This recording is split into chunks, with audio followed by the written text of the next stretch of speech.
The Swiss village of Villars is becoming the traditional start point for the IFSC lead season, and it hosted the first final of the 2018 lead campaign on a beautiful, cool evening. We're more used to seeing Tomoe Narasaki in bouldering events, but he's increasingly becoming an all-rounder, and in Villars he collected his third lead medal, a bronze, after 2 silvers last season. Romain Desgrange is aging like a good French wine. Last year he won the overall World Cup title, and he got off to an excellent start to his 2018 campaign by taking a silver medal in Villars after a typically battling performance. Jakob Schubert also seems to be getting older and simultaneously getting better. It's now 7 years since his dominant season when he won 7 World Cups, but he looks stronger and more motivated than ever. In the Swiss Alps, he put on an amazing show on a route he clearly enjoyed and took his 20th ever IFSC World Cup gold.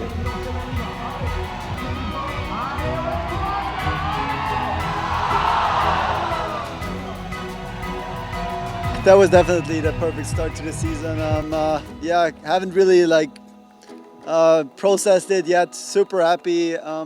The whole comp was great. I mean, the qualification didn't go as expected for me. It was really hard conditions with all the rain, and actually I started into the comp with not the best run on my first qualification, but then saved it all with a top in the second one, and already climbed really well today in semis. And yeah, in finals I really enjoyed the route. I really liked the route. It had a good rest point in the middle, which I really love to get back into focus, and yeah, I think I performed just as well as I hoped I can after all the hard lead training. Continuing the theme of climbers who seem almost ageless, Jane Kim was back in action in Villars and looked her normal, smooth, composed and strong self. She was close to winning the gold medal, but fell a few moves short of the top to take bronze.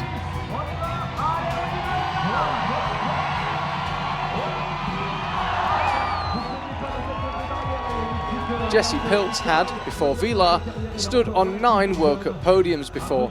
Make that 10 after her excellent evening's work in Switzerland, where she took a silver medal and continued her solid improvement from the past few years. Could this be the year she becomes a World Cup winner?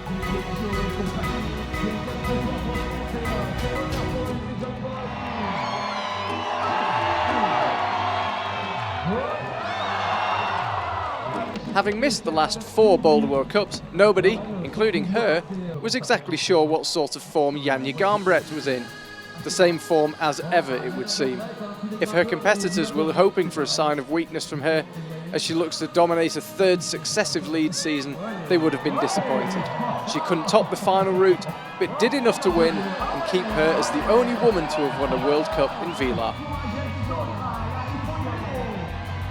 The final route was not so hard. The beginning section and the middle sections was not so hard, but the last part was a bit tricky, and the last move was hard. Yeah, before the first World Cup I didn't know if I still know how to compete, and when I came out it was amazing. I was a bit shaky in the qualies, but then semis and finals were super great, and I enjoyed really much. July is going to be a busy month for the lead climbers, with a World Cup every weekend. Next up is Chamonix in France.